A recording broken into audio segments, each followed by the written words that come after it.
Buongiorno e benvenuti a 7 in punto. Continuiamo con la conoscenza dei candidati alle prossime elezioni regionali del Veneto, in programma il 23 e 24 novembre. Qui con me un candidato alla presidenza della Regione Veneto. Do il buongiorno e benvenuto a Riccardo Szumski di Resistere Veneto. Lei è candidato presidente, uno dei 5 candidati presidenti.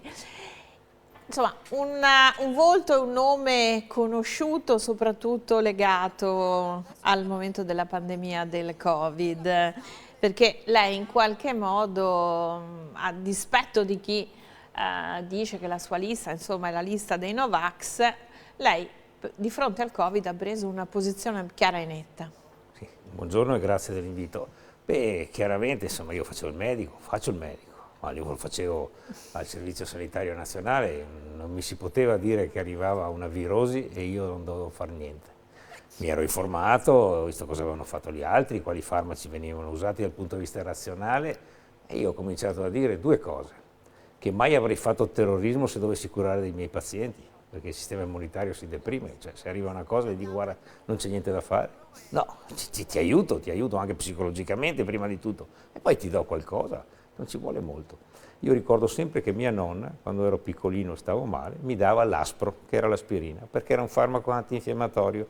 Sulle virosi funzionava, passava la febbre, passava i dolorini e qui non si doveva usare niente.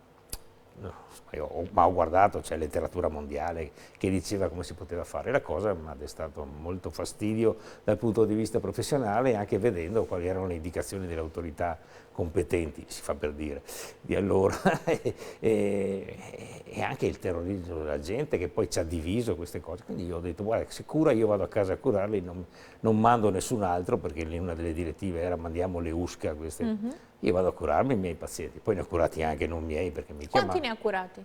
Guarda, io ho perso il numero, non facevo il contabile perché io correvo a destra e a sinistra, cioè macinavo centinaia di chilometri. L'unica cosa positiva del lockdown era che non trovavo macchine, quindi arrivavo prima, ma questo per aiutare, ne potevo vedere di più. Tantissimi, tanto è vero che lo dico, ma non per tirarmi, nel senso che hanno fatto un libro i pazienti.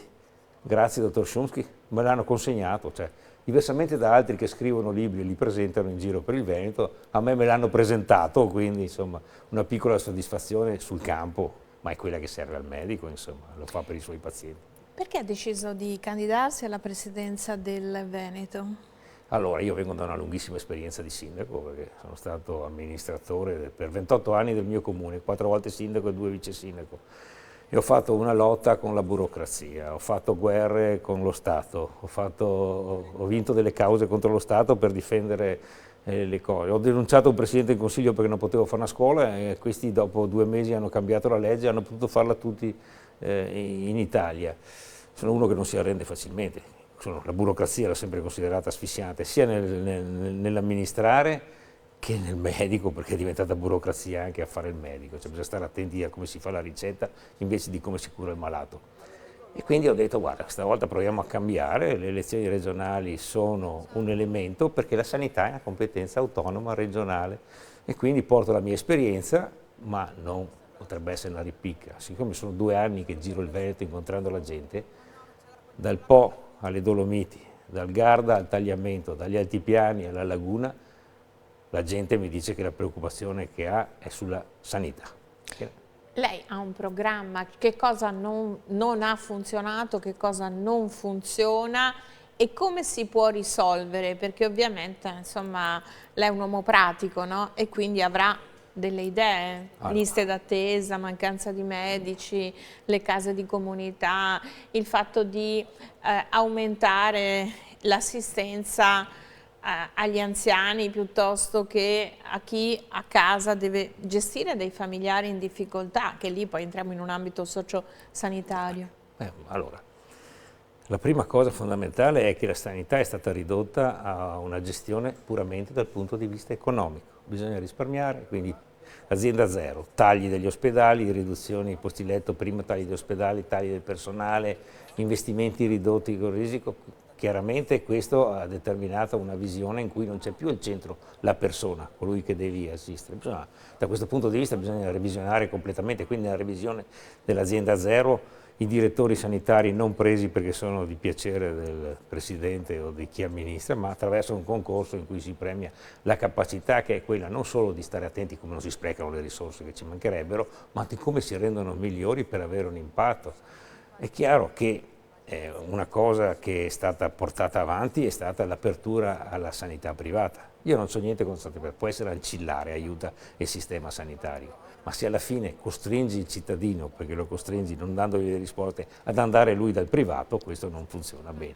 Ci vogliono le risorse. A proposito di lotta con l'autonomia, perché noi stiamo a parlare a vanvera di autonomia, ma non è arrivato un accidente di niente. Allora io dico una cosa, la sanità veneta è una sanità che serve anche al resto del paese per la qualità. Allora deve avere risorse diverse perché dà una mano anche al resto del paese. Io, visto i miei trascorsi da sindaco, mi metterei molto di traverso con le buone o con le buone rafforzate, perché non si può dire altro, per ottenere quelle risorse nelle ripartizioni. E un'altra cosa, sapendo che quello è il mio compito principale, io non avrei intrapreso avventure che hanno ingessato il bilancio regionale, tipo la pedemontana, che è un costo che pesa. Non sto discutendo che sia utile o meno, è il costo che mi dà fastidio. Però quello è un'eredità, possiamo dire. È un'eredità, però gli accordi in strada facendo, ma vogliamo parlare dei project financing per gli ospedali, che finché non pagherai l'ultima rata non è di proprietà della regione, ma è di proprietà del privato che lo fa. Quindi il nuovo ospedale di Padova, no? Lei candidandosi alla presidenza del Veneto, qualora fosse eletto, deve fare i conti con questa realtà. Va bene come è stato strutturato o anche da un punto di vista dei finanziamenti, oppure lì ha qualche idea? Ma bisognerà andare alla ricerca. Abbiamo fatto un referendum sull'autonomia, invece di chiacchierare di volere tutto e subito, vogliamo delle risorse certe per far funzionare quello che già abbiamo. E visto che siamo anche bravi a farlo funzionare, è giusto che ci diano di più. Su questo non ci piove. Quanto di più per... Ci vuole $500 milioni all'anno in più di quello che ci danno per il Veneto. Se pensate che l'aumento del Fondo Sanitario Nazionale è 2.700 milioni quest'anno e sarà a calare. Vedete che la sanità, la colpa è a livello nazionale, perché costa, non si investe, perché noi abbiamo il 6,2 del PIL investito in sanità rispetto al 7, al 6,8 di altri stati, ma fra 3 anni, perché il primo anno sale adesso con la finanziaria, poi scende a meno che non cambino, andrà sotto il 6% del PIL, quindi è sottofinanziata per i costi che ci sono. Quindi qui va fatta una battaglia che non si può, poi va fatta una valutazione degli sprechi che si possono trovare. Io ho trovato... ne sono sprechi in Veneto? Ma via, guardiamo, io a marzo di quest'anno hanno fatto una delibera, è una piccolezza ma poi se si va a spulciare, in cui hanno aumentato per tutte le spese della comunicazione della regione da 5 milioni dell'anno precedente a 8. Mi pare che sia un aumento un po' troppo. L'ambito della comunicazione generale dell'apparato amministrativo. Qualcuno mi dovrebbe spiegare e razionare la necessità in un momento di difficoltà, nel senso che io da sindaco tagliavo le cose che non erano indispensabili. Però 3 milioni, lei parlava di una necessità di un mezzo miliardo, è una piccola goccia, poi in un bilancio... Ma uno prima va a razionalizzare, ma voglio dire, non è che se ho dei bisogni non ti avventuri in sprechi e in altre questioni. Poi chiaramente io ho l'idea che si va a negoziare il PNRR, è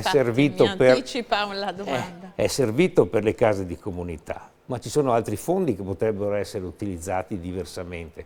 E io credo che su quello vada fatta una battaglia politica con l'Europa, perché il problema della salute è un problema fondamentale in Italia con una popolazione anziana, non solo popolazione anziana sanitaria, ma anche sociale. Quindi abbiamo i problemi delle case di riposo, delle rette che aumentano, delle OSS che non si trovano, degli infermieri che non si trovano, dei medici non si trovano. Perché qui non sono tutte colpe regionali, vediamo, c'è una politica nazionale che è stata miope perché faceva risparmiamo oggi 100 milioni e fra 10 anni avremo 1 miliardo in più da spendere di colpo.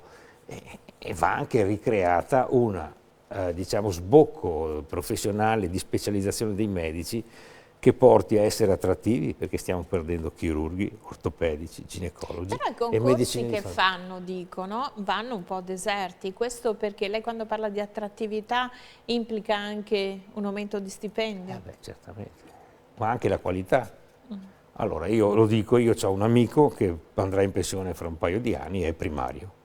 Mi dice, Riccardo, ti pare possibile che io torni a dover fare le guardie in reparto nelle notti, che qualità della vita è? Sono anche un po' più vecchio, capisco i giorni, poi abbiamo fatto, anch'io ho lavorato in ospedale, facevo un giorno sì e un giorno no, la guardia ero più giovane, era giusto che lo facessi l'esperienza.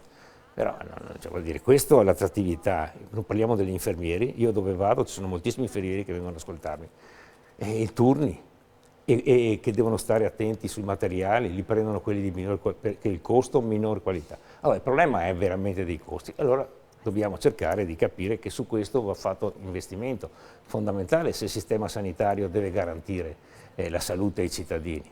E allora anche le liste d'attesa, anche i medici di famiglia vanno riproposti con meno burocrazia e più capacità di fare il medico, che vuol dire ridurre anche le liste d'attesa. Ma devono rimanere indipendenti o devono diventare come gli ospedalieri dipendenti della regione? Guarda, che sai, è un po' un dibattito. Se diventano dipendenti sarà ancora peggio.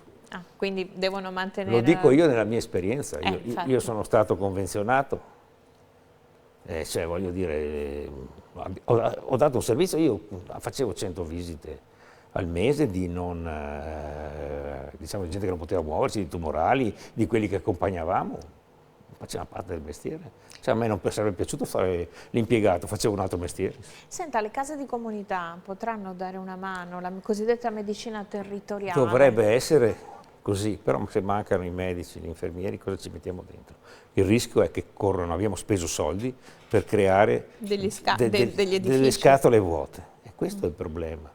Perché nel tempo si è tentato di fare medicina in rete, gruppi diciamo, di medici associati, su appuntamento, anche una cosa che io ad esempio non ho mai fatto in 40 anni di carriera.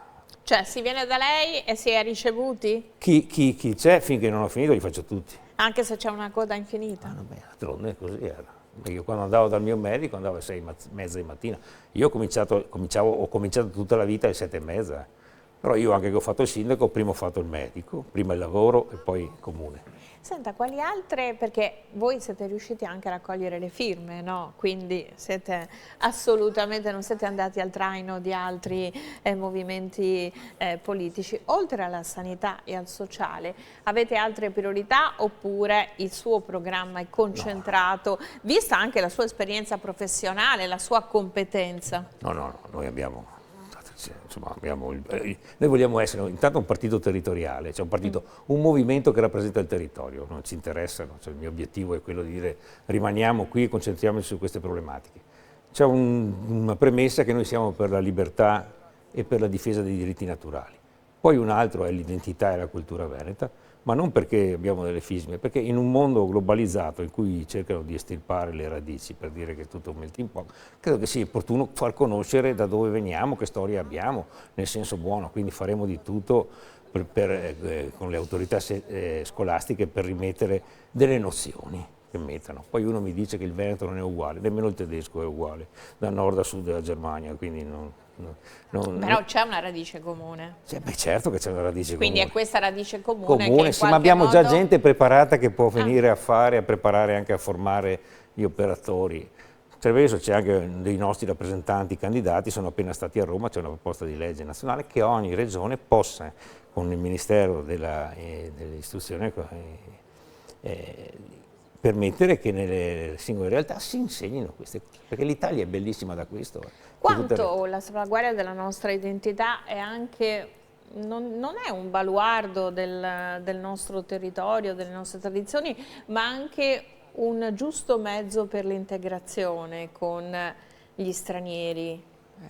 Certamente, perché io sono un esempio, sono metà polacco, voglio dire, vabbè, cresciuto, a mamma è di qua e sono cresciuto, quindi io prima ragiono e parlo in veneto e poi traduco, tra virgolette. Ma chiaramente questo è il significato, uno deve sapersi integrare e capire qual è la realtà. Tenete conto che sull'immigrazione noi non siamo contro nessuno, purché si venga qui ovviamente perché si ha bisogno e ci si integri nel fare con un corretto rapporto e rispetto delle persone che è dovuto per tutti, dei territori.